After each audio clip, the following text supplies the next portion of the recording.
te remercie d'avoir accepté cette interview. Comme tu as vu, en fait, j'ai essayé de catégoriser, on va dire, en 3 parties. Alors la première, alors avant toute chose, déjà, présente-toi pour moi et ainsi que pour tous ceux qui vont nous écouter.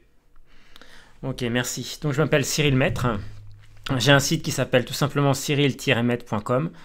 Qui je suis? Je suis formateur en efficience cognitive, donc je m'intéresse à la fois aux moyens pour optimiser notre gestion d'information au quotidien. Donc je m'intéresse à la lecture rapide, aux techniques et aux stratégies de mémorisation et aux outils de pensée visuelle. Et ce sont ces outils de pensée visuelle d'ailleurs qui sont ma grande spécialité entre guillemets. Alors c'est quoi les outils de pensée visuelle? Quelques exemples. Il y a le mind mapping qui est assez connu, le sketchnoting, la facilitation graphique, la carte conceptuelle, etc. Là, je suis notamment champion du monde de mind mapping. Et cette année, j'ai entraîné l'équipe de France pour les amener au championnat du monde qui se déroulait à Pékin. C'était en fin novembre, donc il y a un mois, quoi, grosso modo. Comment tu définirais les mind maps? Alors, le mind mapping, c'est un outil de pensée visuelle, comme je le disais. Alors, la pensée visuelle, déjà, je définis ça comme un ensemble d'outils, de techniques qui vont associer à la fois des mots et des images simples, sous forme de pictogrammes, pour gérer une information. Et quand on a dit ça, on a tout dit, mais on n'a pas dit grand-chose non plus. Et qu'est-ce qui se cache derrière pour gérer de l'information? C'est dès qu'on manipule de l'information, que ça soit pour noter, faire la prise de notes, quand on a besoin de retenir, d'apprendre, de mémoriser, de communiquer, de clarifier ses idées, de préparer un projet. Dès qu'on manipule de l'information, en fait, on va pouvoir utiliser ces outils-là pour être plus efficace. Donc le mind mapping, c'est un outil de pensée visuelle qui a la particularité d'être centralisé et radiant. Centralisé parce qu'on part du centre de la feuille, ce qu'on appelle le cœur de carte, et à partir de ce centre de feuille, on va faire rayonner des idées sur des branches.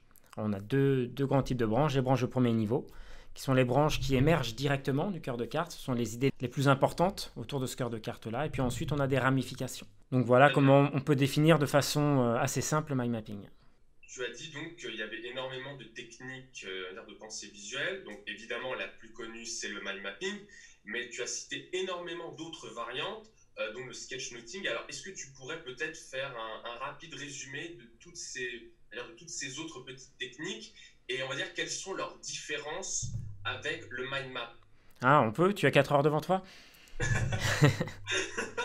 Oui, je sais que ça va être très long, Alors, je vais prendre mais les si tu peux. principales. On va prendre les Oui, principales, ok? voilà. Alors déjà, j'invite les gens qui s'intéressent à la pensée visuelle à peut-être commencer par le mind mapping. Pourquoi? Parce que c'est l'outil le plus polyvalent, ce qu'on appelle souvent le couteau suisse de la pensée visuelle.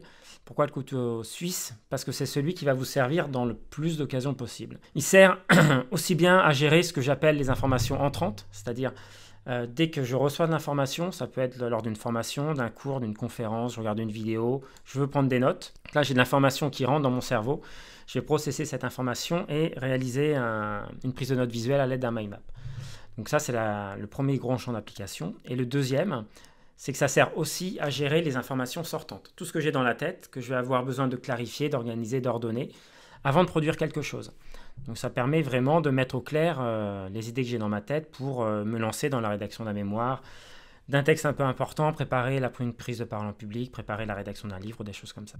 Donc vraiment, c'est les deux facettes. Et en plus, il favorise de façon complètement naturelle une bonne rétention, une bonne mémorisation des informations, puisqu'il repose, c'est comme ça d'ailleurs qu'il a été créé par Tony Buzan, il repose sur les grandes mêmes règles que les techniques de mémorisation, à savoir le principe d'association, d'imagination, l'utilisation de la couleur, la spatialisation d'informations, etc.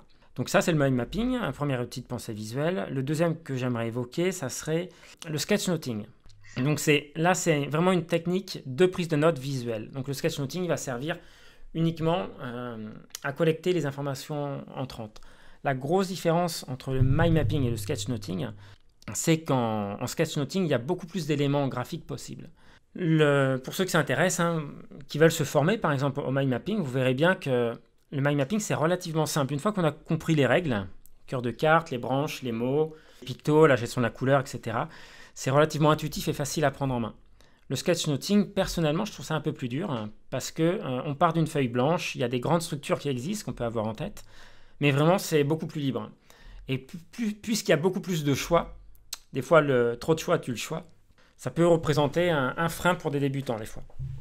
L'avantage du sketchnoting, je trouve, c'est que c'est beaucoup plus fun, c'est beaucoup plus sympa à faire que du mind mapping, même si ça peut être moins précis. L'avantage du mind mapping, c'est qu'on met un seul mot par branche. Ça, c'est une des règles de base. Du coup, tous les mots, toutes les idées clés sont interconnectées à d'autres idées. Et il n'y a rien de flottant. Tout est très très bien organisé. Sur un sketch note, on peut avoir des listes à puces, un mot qui se balade ou des choses comme ça. Il faut faire attention parfois au côté fouillis et bien penser à la relecture, à la clarté de la relecture. Donc ça, c'est le sketchnoting. Donc avec un exemple, ça passera mieux. Ensuite, on va parler de facilitation graphique. Donc la facilitation graphique, ça reprend les mêmes éléments graphiques que le sketchnoting, à savoir on va avoir un travail sur la typo, les conteneurs, les connecteurs, les séparateurs, les puces, les structures, etc. La grande différence, c'est la posture. Quand on réalise un sketchnote, c'est la prise de notes pour soi, alors que la facilitation graphique, on fait ça pour les autres en général, pour les autres ou au service des autres. Et dans la facilitation graphique, il y a deux grands pôles. Il y a ce qu'on appelle graphic recording ou scribing, c'est-à-dire la prise de notes en direct, d'échanges ou de conférences. Ça peut être des échanges de groupes, ça peut être une conférence qui est donnée pour un groupe. Et là, il y a un facilitateur graphique qui va collecter en direct, soit sur un iPad, soit sur des grandes fresques, la nature des échanges pour cristalliser la pensée en fait, du groupe. Ça, c'est le premier grand domaine de la facilitation graphique. Et le deuxième grand domaine, c'est ce qu'on appelle la modélisation, qui est un travail asynchrone. Donc le scribing, c'est un travail synchrone, c'est-à-dire qu'on réalise une prise de notes en même temps qu'on est soumis à l'information, que le groupe est soumis à l'information. La modélisation, dans ce cas-là, le facilitateur graphique soit est là le jour J et prend des notes pour lui et va les modéliser, faire des planches donc pour son client. Soit il a des informations a posteriori et il va les transformer pour son client. La grosse différence vraiment entre sketchnoting et facilitation graphique, comme je disais, c'est que le sketchnoting c'est pour soi, la facilitation graphique c'est pour les autres. Du coup, les contraintes sont différentes. C'est juste un changement de posture, mais quand on fait pour les autres, la captation de l'information, c'est plus froid entre guillemets. On va vraiment essayer de correspondre au plus près à ce qui est dit et ne pas rajouter sa touche perso et ses idées, etc. Alors que sur du sketchnote, on peut faire du lien avec ce qu'on connaît, on peut mettre des éléments pour dire tiens, cet élément-là, je voudrais bien rechercher, aller plus loin, etc. La carte conceptuelle, c'est un autre outil de pensée visuelle. Comme son nom l'indique, on va travailler sur des concepts. En fait, on encapsule des concepts et on va mettre en évidence les liens entre ces concepts. La grande force par des flèches. La grande force de la carte conceptuelle, c'est que la nature des liens est notée à chaque fois. On n'a pas juste une flèche, mais la flèche, elle est coupée. Et en général, on met un verbe qui montre la nature entre les deux concepts qui sont reliés. On a des niveaux, en fait, des strates de profondeur d'information. Après, il y a d'autres outils comme le webbing. C'est juste une carte à bulles. On va noter ses idées dans des bulles qu'on va relier comme ça, que je trouve pas très intéressant, moi, personnellement. Mais pour commencer, c'est facile à prendre en main, mais on va pas très loin avec. Un dérivé du webbing, c'est le double webbing, où on va mettre deux éléments côte à côte et on va mettre les éléments similaires de ces deux éléments qu'on étudie et puis les différences. Mais déjà avec ça, vous avez fait un bon tour d'horizon, je pense. Comme on peut le voir, alors évidemment tous les liens, je mettrai évidemment tous les liens dans la description, comme ça personne ne sera perdu. Mais donc comme on peut le voir, il y a énormément de variantes, d'où l'intérêt d'aller sur la chaîne de Cerimet, vous soyez évidemment beaucoup plus renseigné. Allez voir un expert de la question. Alors du coup, maintenant, comment as-tu découvert les mind maps? Comment j'ai découvert les mind maps? Alors, c'est un grand sujet. J'ai découvert d'ailleurs les mind maps après la lecture rapide et la mémoire. Et comment j'ai découvert ça? À travers les arts martiaux. Le lien n'est pas forcément évident de premier abord. Les arts martiaux, c'était ma première passion. J'ai pratiqué ça depuis l'âge de 6 ans. Voilà. J'en ai 42 aujourd'hui. Ça fait un petit bout de temps. C'était quand? C'était aux alentours de 2007, je crois, 2007-2008. Ça faisait longtemps que je lisais à l'époque une chronique dans une revue qui était écrite par un vieux monsieur déjà qui est décédé maintenant, qui s'appelait Henri Play et c'est le personnage, parce que c'était un personnage, qui a introduit le karaté en France dans les années 50. Et donc il a eu la chance d'avoir accès à certains enseignements plutôt confidentiels. Il expliquait certains enseignements dans ses chroniques qui paraissaient tous les mois.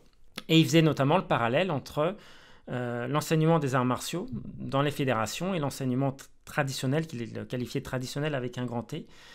Il faisait le parallèle entre ces deux systèmes d'enseignement et les systèmes d'éducation classique et d'éducation nationale, et notamment avec le système scolaire et des systèmes avec des techniques qui existent à côté. Et c'est là, pour la première fois, que j'ai entendu parler de lecture rapide, de techniques de mémorisation, du code chiffre-lettres. C'est dans une chronique sur les arts martiaux, toujours. C'est là que j'ai lu le fameux poème « Saut, tu nous mords en léchant que Fipan ». Je ne sais pas si ça te parle. C'est un vieux poème. C'est un très vieux poème, ça date du Moyen-Âge. Et en fait, il permet de mémoriser le code chiffre-lettres Sautunement rend les champs que fipant. Se 0, te 1, ne 2, etc. Donc pour finir sur comment j'ai découvert tout ça, donc j'ai lu ces chroniques sur les arts martiaux, je suis tombé là-dessus.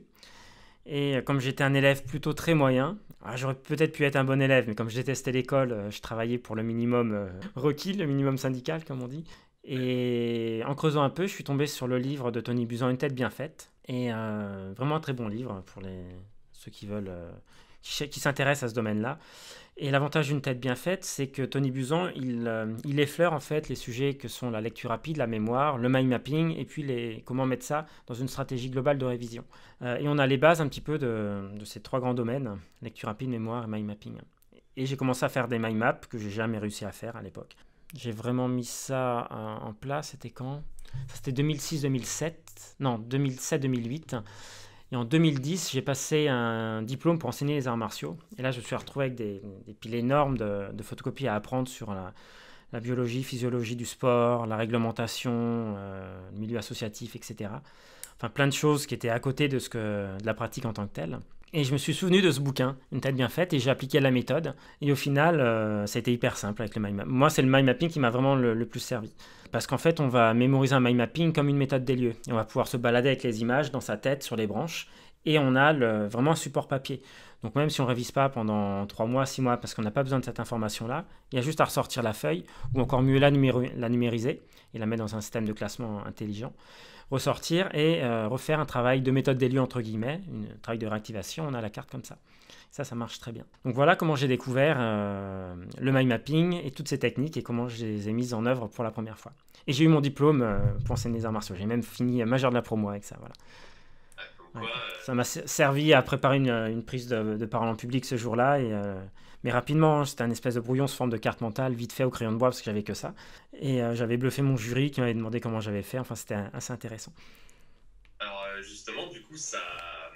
Parce qu'il y avait la question suivante, comment tu utilises des mind maps dans la vie quotidienne? Et là, non seulement tu as donné un exemple vraiment parfait, mais en plus, je trouve que tu as souligné un point très intéressant, c'est le fait que c'est vrai qu'on peut découvrir ces techniques, on va dire, relativement rapidement, mais on va dire les maîtriser et les utiliser tous les jours, ça peut prendre du temps. Ça peut prendre du temps. Donc c'est vrai qu'il faut une sorte de déclencheur avant vraiment d'utiliser ces techniques au quotidien. Mais comme tu l'as très bien expliqué, les mind maps peuvent s'appliquer vraiment pour n'importe quoi, parce que personnellement, que tu me dises que tu as découvert les techniques de mémorisation de mind map grâce à des chroniques dans les arts martiaux, personnellement, j'aurais jamais trouvé. Je me suis dit, oui, j'ai regardé un bouquin par hasard, ou oui, j'ai une amie qui m'a parlé de ça, mais comme on le voit, vraiment, on peut découvrir absolument partout de nouvelles techniques d'apprentissage. Mais donc, est-ce qu'il y a, on va dire, d'autres utilisations quotidiennes que tu fais grâce au mind map? Alors oui, pas que les mind maps, hein, c'est les outils de pensée visuelle et de mémorisation aussi. Hein. Je suis d'abord un praticien avant d'être un formateur. Et de toute façon, le postulat d'un formateur, c'est que le formateur est le premier formé, de toute façon. Je sais que c'est un postulat, mais qui n'est pas forcément respecté par tous les formateurs. C'est vrai que c'est facile de lire 2-3 bouquins d'un sujet, puis de monter une formation pour des gens qui n'y connaissent rien. Moi, je suis d'abord un praticien. J'ai beaucoup pratiqué avant de m'être à enseigner. Et même pour enseigner, j'ai passé, j'ai deux certifications d'enseignement du mind mapping, sur 2 branches différentes, dont la branche Buzan et une branche française. Et je pratique tous les jours le mind mapping, le sketchnoting, que ça soit pour faire des analyses de besoins pour des clients. Par exemple, quand j'ai un entretien téléphonique d'un prospect qui me contacte pour organiser une formation pour sa société en intra, ce qu'on appelle une formation en intra. Donc normalement, dans le monde de la formation, on apprend qu'il y a des tableaux à remplir de questionnements, voilà. C'est très très peu ergonomique d'un point de vue cognitif. Et moi, je travaille toujours sous forme de carte mentale. Et donc, je prends mes notes à la volée, au téléphone ou par Skype. Et je prends mes notes sous forme de carte mentale. Ça, c'est ce qu'il y a de plus dur, la prise de notes en direct. C'est ce qu'il y a de plus dur, mais en même temps, en quelques semaines, en 2-3 semaines, si vous formez correctement, que vous pratiquez tout de suite, en quelques semaines, ça devient vraiment une seconde nature. Ça me permet d'avoir l'ensemble de l'entretien, les points clés tout de suite sur un même support et de pouvoir travailler et de faire mon offre détaillée dans la foulée. Ça sert à tout, en fait. Dès que vous gérez de l'information, préparer ses vacances. Voilà. Pendant des années, c'est mon fils qui se chargeait de ça. Donc, il utilisait un logiciel de mind mapping et on disait on va là. Et lui regardait tout ce qu'il voulait faire dans un rayon, je sais pas, de 50 ou de 100 km autour. Il préparait une carte avec le lieu, le site internet, à combien de kilomètres c'était, combien ça allait coûter pour toute la famille, etc. Et on se réunissait quand il avait fini, puis on choisissait ensemble ce qu'on allait faire. Voilà. Donc c'est super pratique. Pour les voyages scolaires de mes enfants, je faisais une carte à la main avec eux, ou mon épouse, avec tout ce qu'il fallait emporter pour préparer le sac ou la valise. Et surtout, le mind map, on le met dans le sac et la valise. Comme ça, le jour du départ, quand il n'est plus avec les parents, il n'y a plus qu'à prendre le mind map et à refaire le tour pour voir si rien n'a été oublié. Mes formations sont toutes conçues sous forme de mind map. Je fais des prestations de facilitation graphique aussi. Donc là, je capte sur iPad des conférences où je fais un travail de modélisation, de clarification pour des clients. Ouais, voilà, c'est comme les techniques de mémorisation, le mind map peut servir pour n'importe quoi, mais effectivement, il faut s'y habituer. Et du coup, la prochaine question, ce sera, est-ce que c'est difficile, enfin bon, tout est relatif, mais est-ce que c'est difficile de devenir un adepte du mind mapping? Et surtout, quelles sont les principales qualités requises pour devenir, on va dire, un bon mind mapper, même si je crois que ce n'est pas très français. Ouais, mais ça passe bien, ça passe bien. Ça passe bien. Alors, est-ce que c'est difficile? Oui et non. Si vous faites comme moi, oui, ça va être difficile. Moi, j'ai commencé à apprendre avec des livres et j'ai jamais réussi. J'ai perdu 3 ans en fait, 2-3 ans. Vraiment sur les cartes manuscrites. J'ai fait beaucoup de cartes informatiques au départ. Et malheureusement, avec l'ordinateur, on perd 80% du bénéfice du mind mapping. C'est pas qu'il ne faut pas utiliser l'ordinateur, c'est que les cartes à la main ou les cartes informatiques, on va les utiliser pour des utilisations différentes. Et tout ce qui est prise de notes, travail de mémorisation, c'est hyper important de faire ça papier-crayon à la main. C'est beaucoup plus efficace en termes de rendu et en termes de traitement cognitif des informations aussi. Alors, est-ce que c'est difficile avec un livre? Moi, je pense. Moi, j'ai pas réussi en tout cas. J'ai beaucoup de personnes en formation qui me font le même retour d'expérience. Après, si vous avez l'occasion de venir vous former, alors je vais prêcher pour ma paroisse, voilà, je délivre des formations certifiées Busan sur 2 jours. Sincèrement, si vous avez le moyen d'investir en temps et sur le prix de la formation sur 2 jours, sincèrement, ça peut vraiment changer votre vie en termes de gestion d'information. C'est une formation qui est, contrairement aux formations classiques Busan, ils apprenaient les règles. Donc on sortait d'une journée de formation Busan, on savait faire des cartes, mais on ne savait pas comment utiliser les cartes dans le quotidien. Et moi, j'ai fait le pari de switcher, de faire l'inverse en fait. Et je passe par des utilisations de prise de notes, d'organisation d'idées, de mémorisation. Et à travers ces utilisations-là, on va voir les règles petit à petit. Donc c'est 2 jours intensifs, il n'y a quasiment pas de théorie. Voilà, si vous voulez de la théorie, vous enfermez une semaine, vous achetez 5 ou 6 bouquins sur le mind mapping et vous remplissez la tête avec la théorie, pourquoi pas. Mais je vous invite à faire ça après avoir appris la pratique. Voilà. Et au bout de 2 jours, les gens, ils ressortent et ils savent faire des cartes. Après, charge à chacun de pratiquer au plus vite.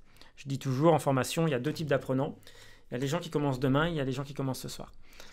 Alors que si on commence le plus vite possible, le mind mapping, ça vient extrêmement vite. C'est d'une simplicité quand on comprend les ressorts, comment ça fonctionne, quand on a la chance d'avoir un expert qui est à côté, qui regarde ce que vous faites et qui corrige toutes les erreurs des débutants qui peuvent apparaître. Vous gagnez des mois comme ça. C'est simple et facile si on s'y prend bien d'apprendre le mind mapping. Voilà.